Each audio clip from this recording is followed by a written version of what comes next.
എടുക്ക വാ പണി പണി കിടക്കണം വാ വാ വാ വാ എടുത്ത് പണി. ശബ്ദം കേക്കല്ലേ മാമ, ശബ്ദം കേക്കല്ലേ. അടിക്കരുത്. അയ്യോ കസേര പണിക്ക് വന്നവരാ. അതെ കസേര പണിക്ക് വന്നത്. നമസ്കാരം. ആരാണ് മനസ്സിലായില്ല? ഞാനിവിടുത്തെ വേലക്കാരിയാ? അയ്യോ അല്ല, സാറിന്റെ ഭാര്യയാണ്. ഒന്ന് മാറി കിട.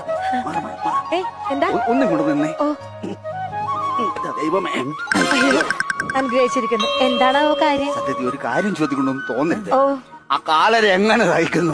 അയ്യോ അങ്ങനെ പറയല്ലേ കേട്ടോ. ചേട്ടൻ ആള് ഭയങ്കര പാവാണേ.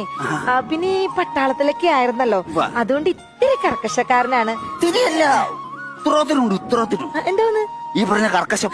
പിന്നെ ഇങ്ങനെ മൂക്കത്ത് ഇത്തിരി ശുണ്ടിയുണ്ട്, അതൊന്നും ഒരുപാടുണ്ട് ശുണ്ടി. നിങ്ങളിങ്ങനെ മിണ്ടാതെ ഒച്ചയും ബഹളം ഉണ്ടാക്കാണ്ട് പണിതോലോ കേട്ടോ. അയ്യോ കുടിക്കാൻ എന്താ വേണ്ടേ? ജ്യൂസ് ഉണ്ടോ ചേച്ചി? ഇതൊന്നുണ്ടാന്ന് ജ്യൂസ് ഉണ്ടെന്ന്. ജ്യൂസ് ഉണ്ടാക്കാനുള്ള ഫ്രൂട്ട്സ് നിന്റെ കുടുംബത്തിന് മേടിച്ചു വെച്ചിട്ടുണ്ടോ? ഉണ്ടാ ജ്യൂസേ കുടിക്കുള്ളൂ. ഇവിടെ തരുന്ന വെള്ളം എന്തെങ്കിലും തരും, അത് കുടിച്ചിട്ട് പണിതോണം കേട്ടാ. ചേട്ടനോട് ചോദിച്ചില്ല എന്താ വേണ്ടേ? അവന് കൊടുത്ത പച്ചവെള്ളം തന്നാ മതി, ഞാൻ കുടിച്ചോളാം. അന്നേരം കട്ടൻ കുടിച്ചാൽ നിനക്ക് ഇറങ്ങത്തില്ലേ? പുറത്തു പോവും. ആര് കട്ടനോ? അല്ല ഞാൻ ഇവിടെ കിടന്ന് എന്നോട് ഓടിടരുത്. പണിയാൻ വന്നാൽ പണിതിട്ട് പോക്കണം.